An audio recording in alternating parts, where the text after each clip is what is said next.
Vamos começar a investigar, por exemplo, a influência dos ângulos da pá nas potências geradas lá, nas potências consumidas lá no rotor, tá? Então, vamos fazer uma análise aí para verificar qual que é a influência das pás no rotor. E para isso, eu vou fazer o seguinte, ó. Eu vou partir do diagrama de velocidades na entrada desse problema que a gente acabou de ver, tá?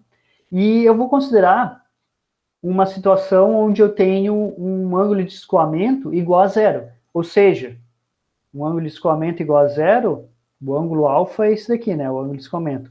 O ângulo de escoamento igual a zero, eu tenho essa situação aqui, né? Velocidade absoluta do fluido na entrada igual a só na direção normal. Então, vamos fazer essa análise aí, tá? Para a gente tentar visualizar qual que é a influência do ângulo da pá em alguns parâmetros aí representativos do sistema. Tá? Então, vamos pegar esse diagrama de velocidades, que a gente tinha visto, só a velocidade de entrada aqui, só a componente normal da velocidade absoluta na entrada, aqui está V1, que é uma combinação do U1 e do VR1. VR1, tá? Se a gente for calcular a potência mecânica disso daqui, a gente viu que é o 2 VT2 menos o 1 VT1 vezes o fluxo de massa, o M ponto, certo? E a gente viu que VT1 aqui é zero, então esse termo aqui cai fora. Tá? Se a gente calculasse o H, estou pegando o H teórico aqui, tá? Potência mecânica sobre M ponto G. Então, se eu pegar isso daqui e dividir por M ponto G, vai ficar 1 sobre G, porque o fluxo de massa vai cortar, né? Que multiplica o 2 VT2. Beleza? Então, estou calculando aqui, fazendo uma análise totalmente teórica para chegar qual seria a altura de carga desenvolvida pela bomba com base no diagrama de velocidades nessa situação aqui. Tá? Beleza. Que é o que eu representei aqui, ó. H, o 2VT2, sobre a gravidade. Vamos ver algumas relações que a gente viu no exercício anterior, que a gente acabou de fazer, né? A gente viu, por exemplo, pegando aqui a saída, o diagrama de saída, a gente viu que tangente de beta 2 é Vn2 sobre Vtr2, ou seja, Vtr2 é Vn2 sobre tangente de beta 2. Então, vou pegar essa relação, vou escrever aqui embaixo. Vtr2, tá? Aqui eu estou vendo da saída, né? Vtr2 é igual a Vn2 tangente de beta 2. E nós vimos que Vt2 é igual a U2 menos Vtr2. A gente chegou a fazer essa relação aqui em cima, né? Vt2 é U2 menos Vtr2. Bom, já que eu tenho uma relação aqui para o Vtr2, vou substituir aqui. Então, a gente fica com o seguinte, ó. Vt2 é igual a U2 menos Vn2 sobre tangente de beta 2. Vt2 é o que eu tenho aqui na equação do H, tá? Da altura de carga. Então, eu vou pegar tudo isso daqui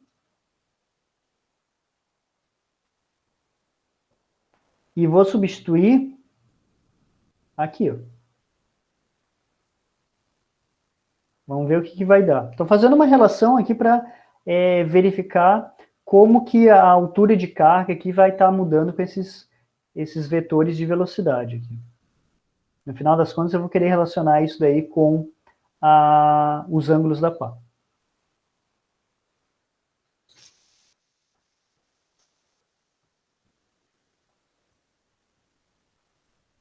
Então, se eu substituir, eu vou ficar com o seguinte, ó. Vou ficar aqui, o H vai ser o 2, deixa eu até voltar aqui, ó, só para vocês verem. O 2 menos, o 2 aqui, né? Que vai multiplicar tudo isso daqui, ó. Tá? Então, eu só vou copiar, e daí tudo vai dividir pela gravidade.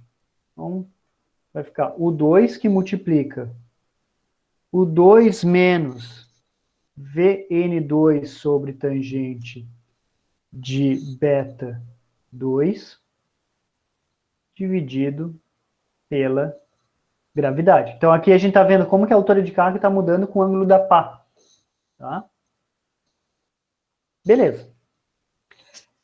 Vamos deixar isso daqui separado por um segundo. Tá? A gente achou essa relação aqui.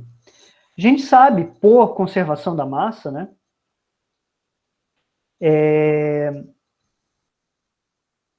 Vamos pegar a equação lá da vazão, né? Vazão volumétrica é a velocidade normal vezes a área, né? Se eu avaliar na saída, eu sei que a vazão volumétrica é Vn2 vezes A2. Consequentemente, Vn2 é igual a vazão sobre área 2. Por que eu estou fazendo isso aqui? Porque aqui eu tenho um Vn2, ó. Então, tenho Vn2 aqui. Essa velocidade aqui eu vou tentar escrever em função da vazão. Tá? Então, eu vou ver como que essa altura está mudando com a vazão. Tá? Vai ser vou ter influência aí do ângulo da pá, mas ela também vai alterar com a vazão. Vou pegar isso daqui e vou substituir aqui. Então, eu vou ficar com o seguinte. Vou ficar com H é igual. Vou distribuir esse U2 aqui, tá? Para dentro do parênteses. Então, vai ficar U2 ao quadrado dividido por G. Esse é um termo. Menos o 2 vezes o Vn2, só que Vn2 é vazão sobre a área, então vai ficar o 2 vezes a vazão dividido pela gravidade, a área 2, tangente de beta 2.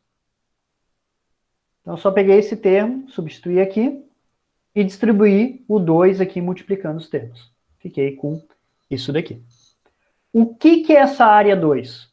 Bom, a gente já viu anteriormente, né? A área 2 é a área de saída do fluido. É 2πr2 vezes a largura, né? Vezes o B2, né? Que a gente estava chamando, né? Posso escrever assim também, né? A área 2 é igual a π vezes o diâmetro de saída vezes o B2. Tanto faz. Tá? Deixa eu até ver aqui nos slides se eu deixei em função se eu deixei em função do raio ou do diâmetro. Eu deixei em função do diâmetro, tá? Beleza. Então, vou ter o seguinte, ó. H vai ser igual o 2 ao quadrado sobre a gravidade menos o 2 vezes a vazão. Gravidade, área 2 é π, diâmetro 2, B2, tangente de beta 2.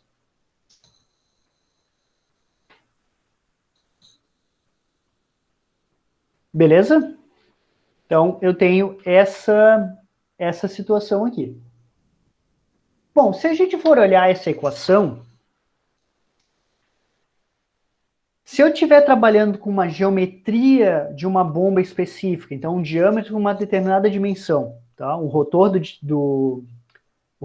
estou trabalhando com uma determinada bomba e o rotor da bomba tem uma determinada dimensão, tá? Um determinado diâmetro, e ele está trabalhando com uma rotação fixa. Vamos imaginar essa situação.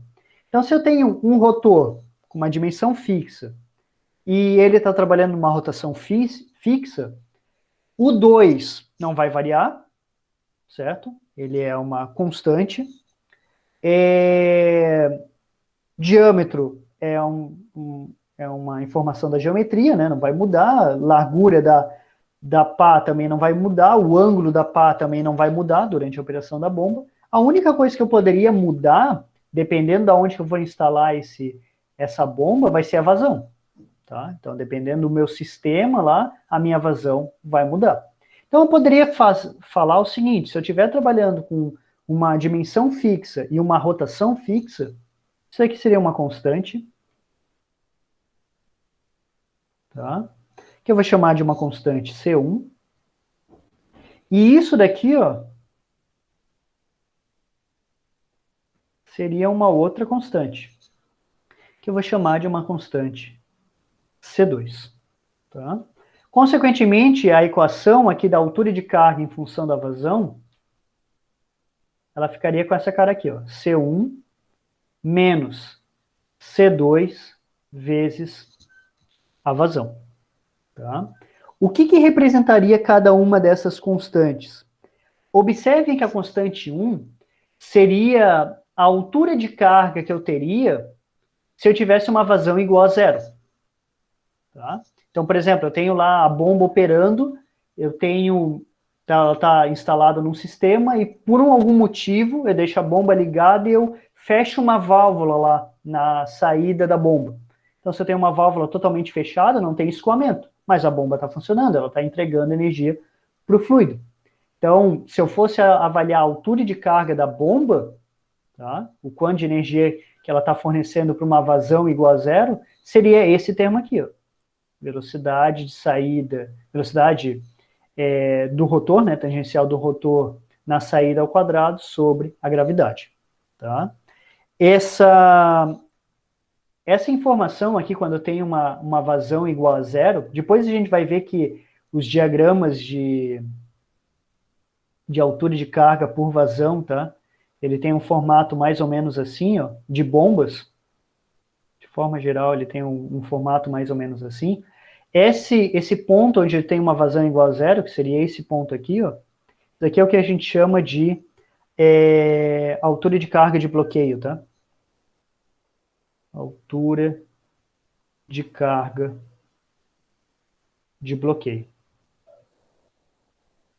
Idealmente, a gente poderia calcular ele com essa equação. Claro que eu vou ter as perdas, tá? E depois a gente vai comentar um pouquinho que perdas seriam essas. Mas, idealmente, ele teria eu poderia calcular com isso daqui. Beleza.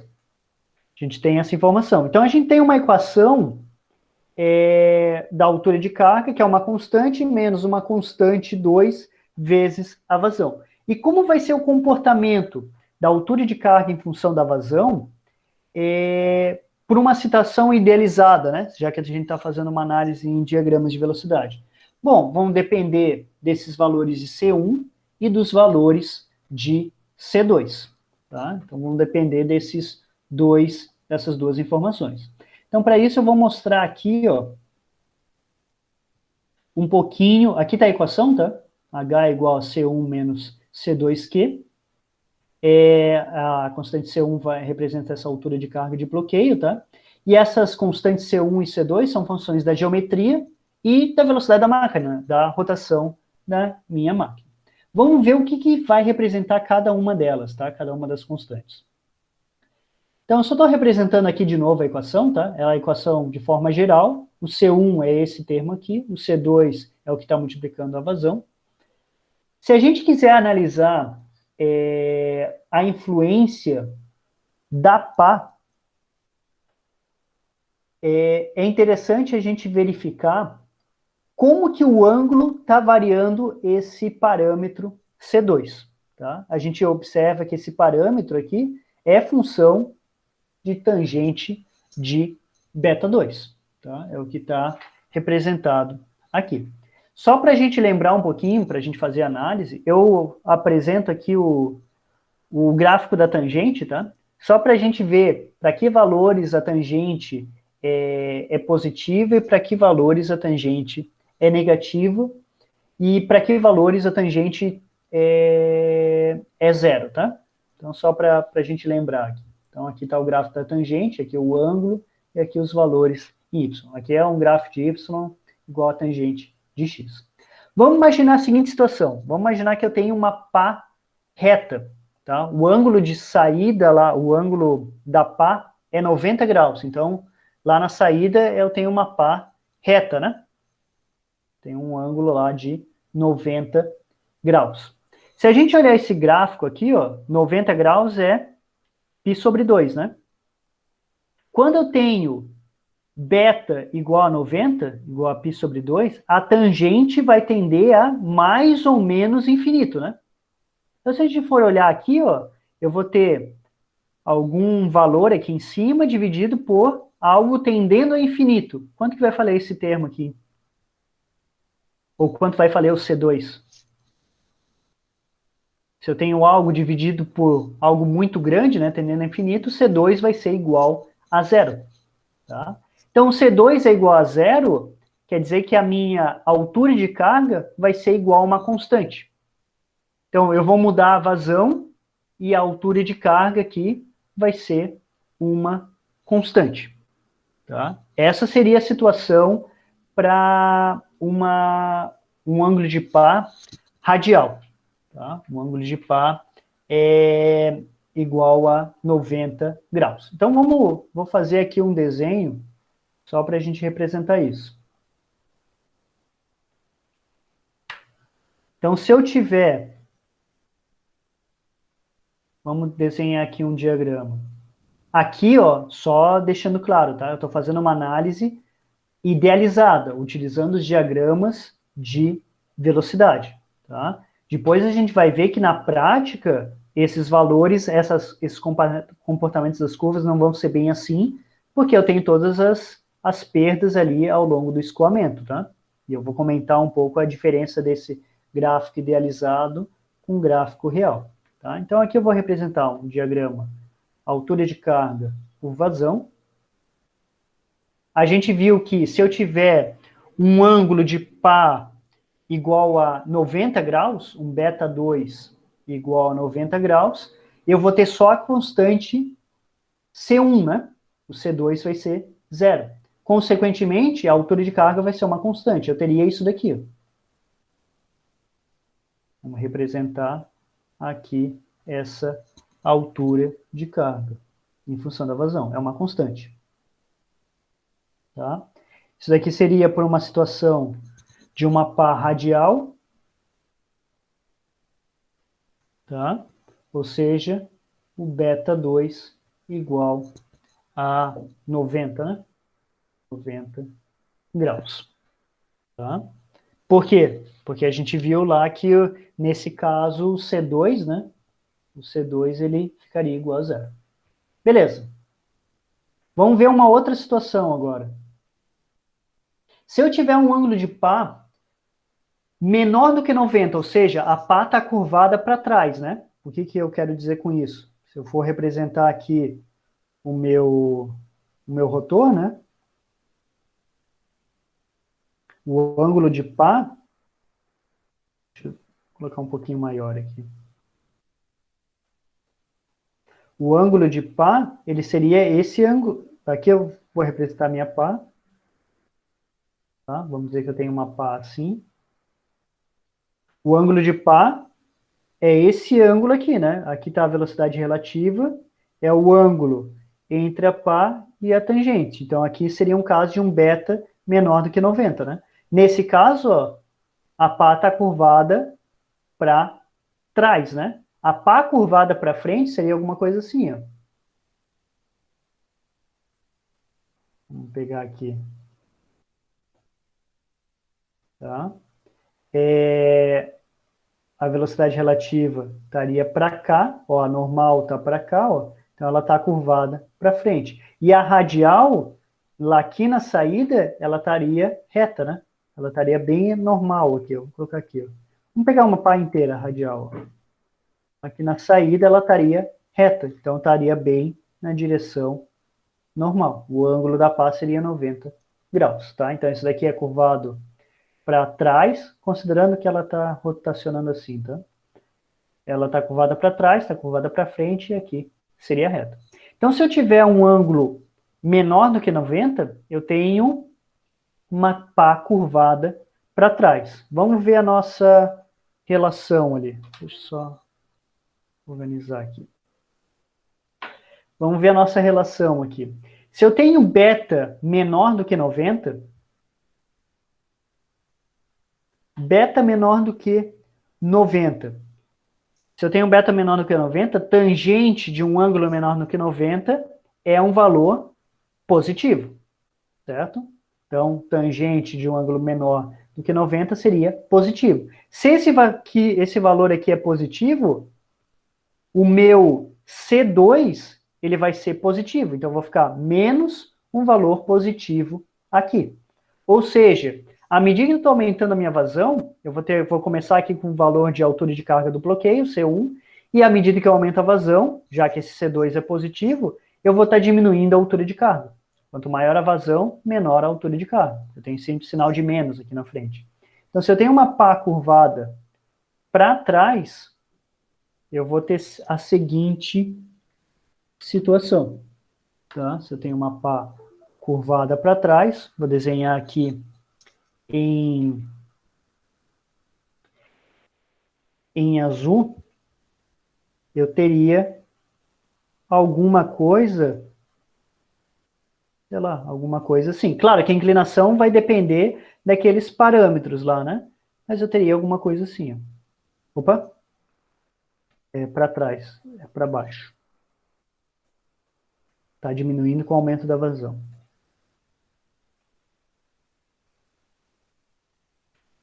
Então, teria alguma coisa assim, tá? A altura de carga diminui com a vazão. A quantidade de energia que eu estou fornecendo para o fluido está diminuindo com a vazão. Então, essa daqui é uma curvada para trás. Tá? Ou seja, beta 2 menor do que 90 graus. Tá? O C2 ele tinha dado positivo, né? Tá? O C2 tinha dado positivo, e daí com a nossa equação aqui, né? Se o C2 é positivo, vai ficar menos um valor positivo vezes Q. Então, aumenta o Q, diminui a altura de carga. Bom, se eu tiver um beta maior do que 90, o que vai acontecer? Com um beta maior do que 90, tangente do ângulo, ó, se eu tenho um valor maior do que 90, vamos pegar aqui, ó, entre 90 e 180, né? Π sobre 2 e π. Tangente de um ângulo maior do que 90, eu vou ter um valor negativo. Então, se eu tenho um valor negativo aqui, ó, o C2 vai ficar negativo, né?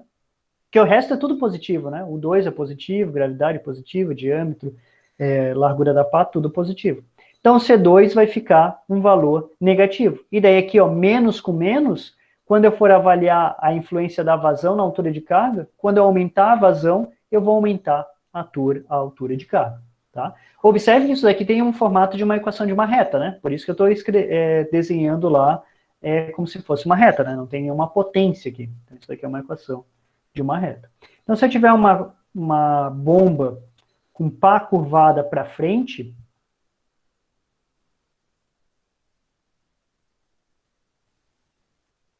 eu teria alguma coisa, sei lá, alguma coisa assim.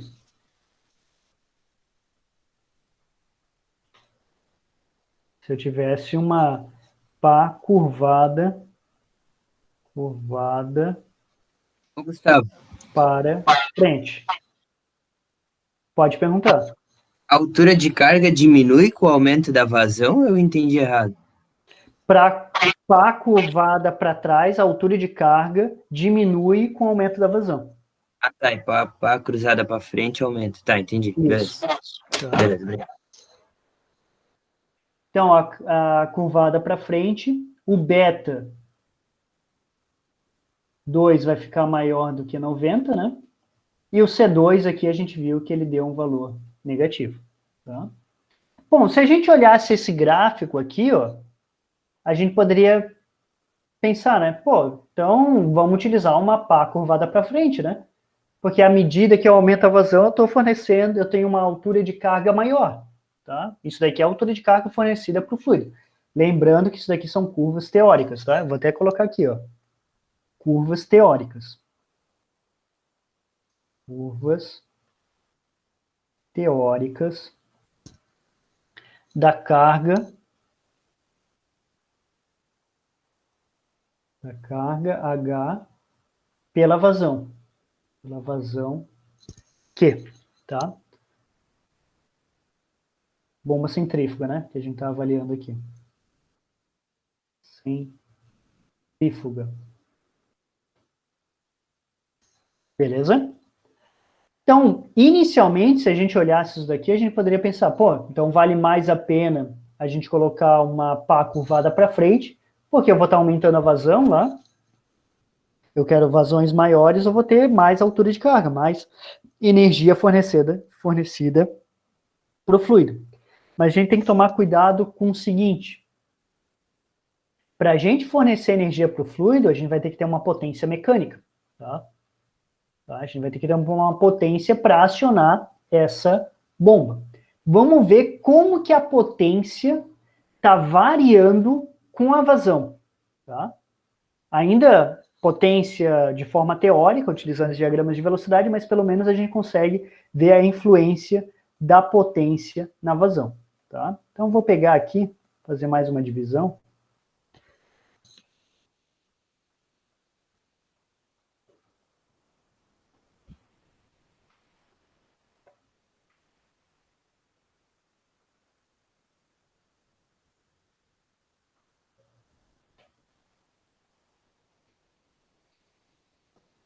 Então, vamos verificar aqui, ó. O que era potência, né? A gente já viu anteriormente que potência mecânica, uma das formas que a gente calculava era m.g vezes a altura de carga. Tá? Eu até passei essa equação lá no começo. Deixa eu ver se eu tenho aqui. A gente tem aqui torque m. Ó, aqui, ó. Potência mecânica é m.g vezes h, né? Se eu pego esse m.g e jogo para cá, eu tenho a potência mecânica, tá? Então, essa é a potência mecânica do fluido, m.gh. E a gente, vamos escrever aqui o m ponto em função da vazão, né? Porque a gente quer saber como que a potência mecânica varia com a vazão. Então, vai ser ρ vezes Q vezes o G e o H. E uma equação para o H, a gente achou, né? Então, a gente teria uma coisa assim, ó, potência mecânica é igual ρ vezes Q vezes G, e o H a gente escreveu conforme essa equação dessa reta aqui, né?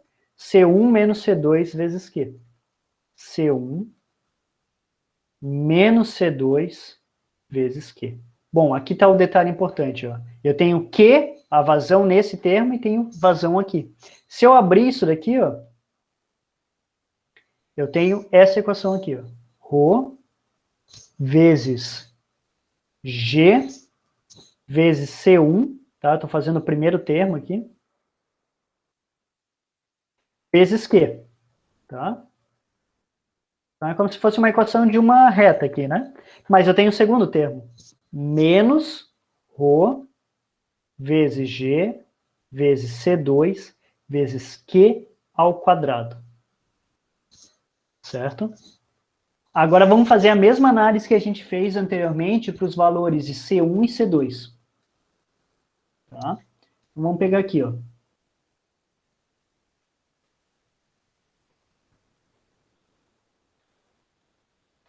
Vou representar aqui um diagrama. Agora, potência em função da vazão. Potência mecânica em função da vazão.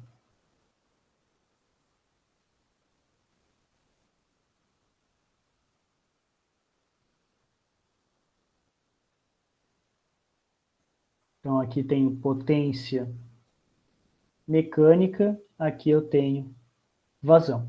Vamos ver as três situações que a gente viu anteriormente. Primeira situação que a gente viu, uma pá radial.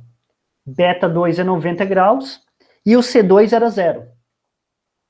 Se o C2 for zero, esse termo aqui, esse segundo termo, cai fora. só fica o primeiro termo. Consequentemente, eu vou ter uma equação de uma reta, né?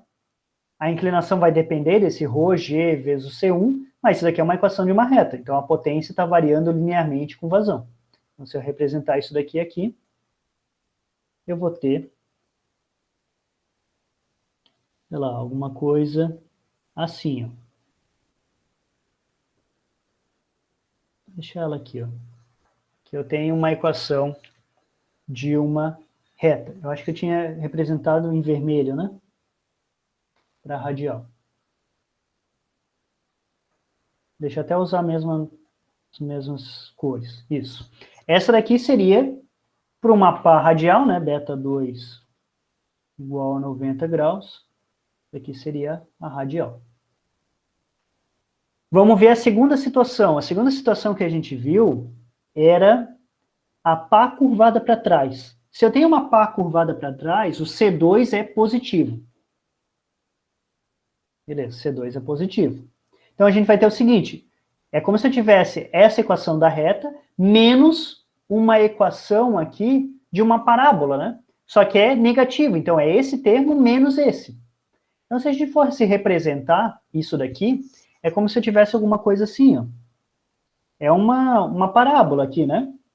Eu teria algo partindo aqui de zero. Vamos ver se eu vou conseguir desenhar aqui. Mas eu teria alguma coisa...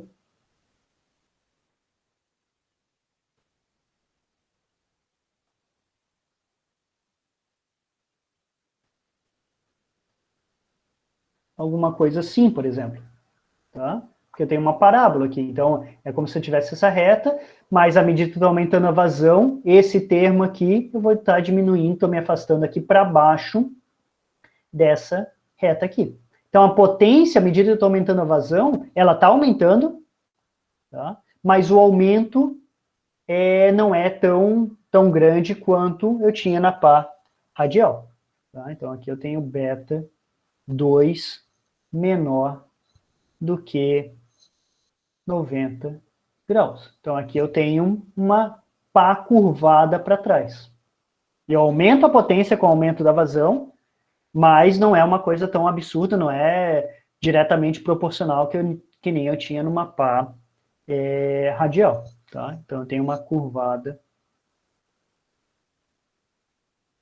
para trás. Agora, imagina o seguinte, imagina se eu tenho uma pá curvada para frente, que a gente viu aqui, pô, pá curvada para frente, né? Consigo fornecer uma altura de carga maior, né? Quando eu aumento a vazão. Só que se eu tenho uma pá curvada para frente, esse C2 aqui é negativo. C2 é negativo, eu vou estar somando essa equação da reta com essa parábola aqui. Eu vou ter uma coisa assim, ó. Vai começar do mesmo ponto.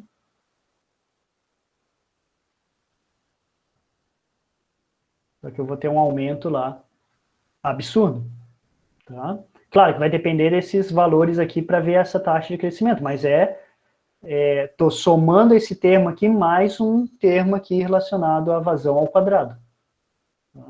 Então, isso daqui seria a situação beta 2 maior do que 90.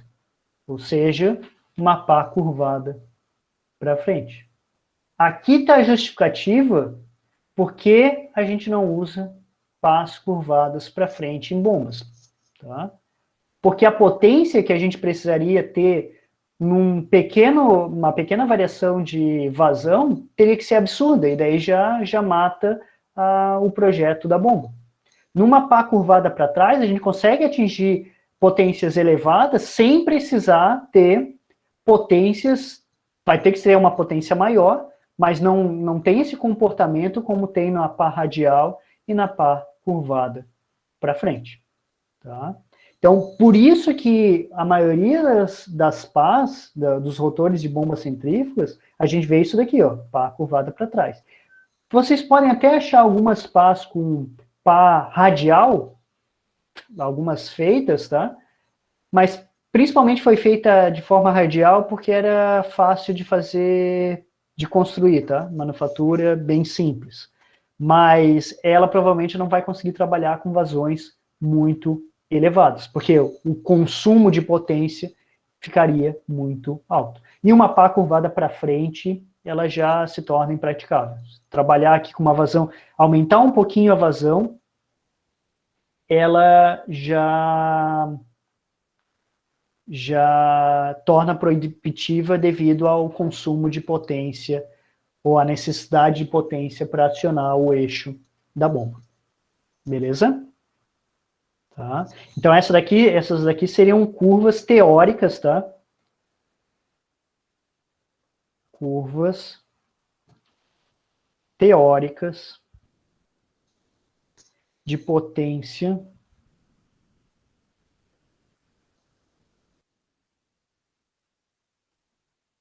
versus vazão. Deu para entender esses dois gráficos aqui, pessoal? Altura de carga em função da vazão e potência em função da vazão? Beleza? Então, por isso que a gente não usa essas pás aí curvadas para frente. Geralmente a gente vai usar as pás curvadas para trás. Deixa eu voltar aqui no slide, só para a gente fechar. Aqui está o diagrama que eu comentei com vocês, né, da altura de carga por fração volumétrica. E aqui, ó, eu não deixei aqui nos slides aquele diagrama ali da potência, eu construí com vocês, mas aqui estão as justificativas principais de porque a gente não usa os ângulos de saída maiores que 90, né, beta 2 maior do que 90. Primeiro, esse é o principal, tá? Eu teria uma crescente demanda de potência à medida que a vazão aumentasse, tá? Então, meio que mata a... Vou colocar assim, tá? No final da aula eu sempre coloco as informações ali do whiteboard no AVA, tá? Então eu tenho uma crescente demanda de potência à medida que a vazão aumenta. Outra implicação também do beta 2 maior do que 90 é que eu vou ter uma grande velocidade absoluta na saída. Observem aqui, ó. Eu até fiz o desenho, ó. Um beta 2 acima de 90. Observem que esse vetor aqui, velocidade absoluta de saída, é maior do que quando eu tenho um ângulo beta 2 menor do que 90. Se eu tenho uma velocidade absoluta de saída muito grande, provavelmente eu vou ter que utilizar um difusor maior para conseguir converter essa energia cinética em energia de pressão. Porque numa bomba, a principal forma de energia que a gente está interessado é energia de pressão. Tá? Então, se eu ainda utilizar uma pá curvada para frente, além de ter um motor lá muito maior para conseguir atender a potência necessária para acionar o eixo, eu teria que ter uma carcaça muito maior para ter lá o difusor e converter a energia cinética em energia de pressão. Tá? Então, eu teria lá áreas muito maiores para conseguir colocar esse difusor aí e converter a cinética em pressão. Aqui eu comento que, às vezes, em alguns casos, a gente até acha bombas com um ângulo de pá igual a 90, tá? Mas é por causa de facilidade na manufatura. Tá? Bom, nós vimos que, então, para um caso de uma bomba com pás curvadas para trás, eu vou ter, idealmente, uma reta com inclinação aqui negativa, né? Então, ela está inclinada para baixo. Tá? Essa seria uma curva teórica. Mas, na prática, ela não é bem assim. Na prática, ela seria alguma coisa assim, ó.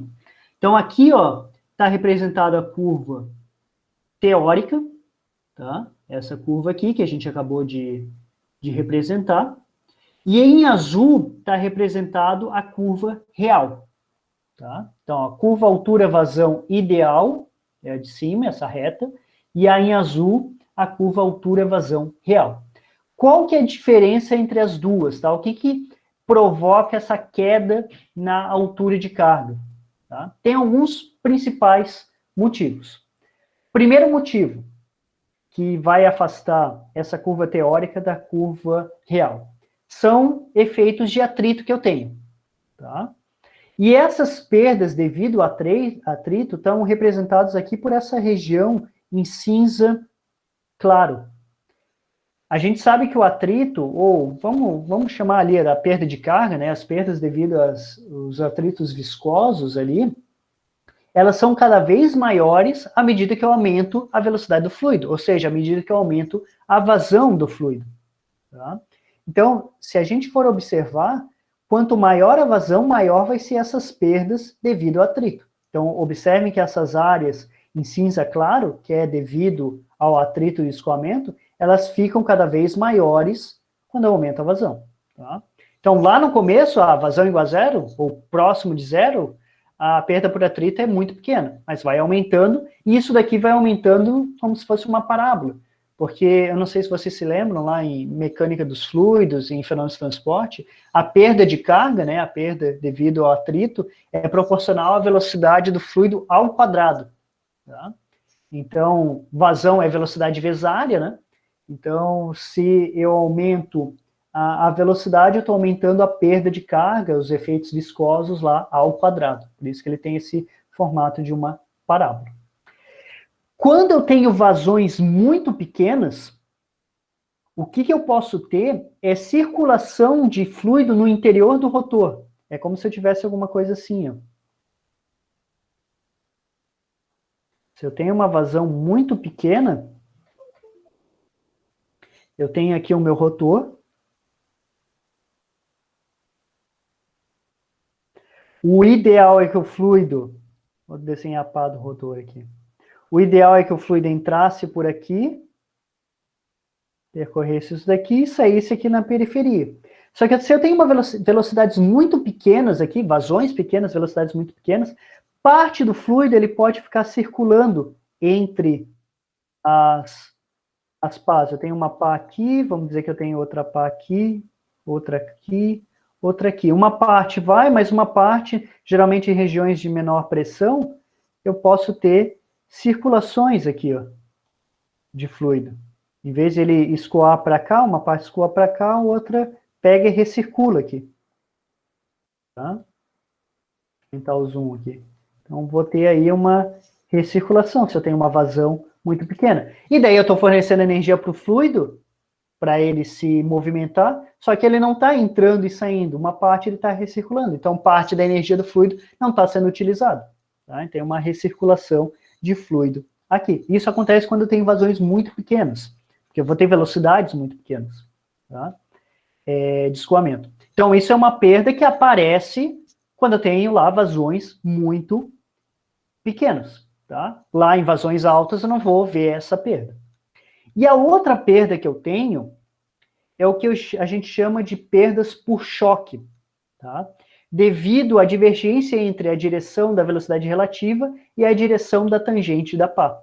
Se lembrem que eu comentei na aula passada, quando a gente faz um projeto de um rotor, a gente sempre vai fazer o projeto para uma determinada vazão e altura de carga. E a gente vai desenhar esses diagramas, essas angulações aqui, para que nesse ponto de projeto, o fluido entre aqui, mais ou menos de forma tangencial, e saia aqui de forma tangencial. Mas se essa bomba começar a operar muito longe do ponto de projeto, pode acontecer situações onde o fluido não vai entrar aqui de forma tangencial. Ele vai entrar aqui inclinado, por exemplo, e vai ter um choque contra essa pá. E isso gera perdas, tá? Isso vai gerar perdas. Então, quanto mais afastado a gente tiver do ponto lá de maior eficiência da bomba, tá? Que seria esse ponto, seria o ponto de projeto, maior vão ser as minhas perdas. Então, estão representados aqui por esse cinza mais escuro, é o que a gente chama dessas perdas por choque, tá? Devido à divergência entre a direção da velocidade relativa com a tangente da pá. Beleza?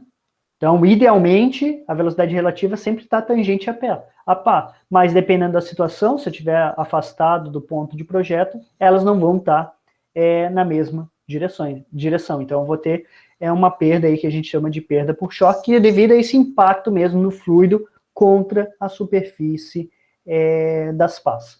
beleza? E daí, consequentemente, a curva real, quando eu somo essas perdas, vai ter esse formato aqui, ó, uma forma de parábola. Então, quando a gente for ver gráficos de curvas de bombas, o que a gente vê é algo nesse formato aqui, no formato de parábola, que é o que eu tinha desenhado aqui, mais ou menos, para vocês. Claro que eu posso ter oscilações aqui, geralmente a gente obtém isso daqui de forma experimental, tá? Eu vou mostrar para vocês como que a gente obtém isso daqui, mas é no formato aí de uma parábola.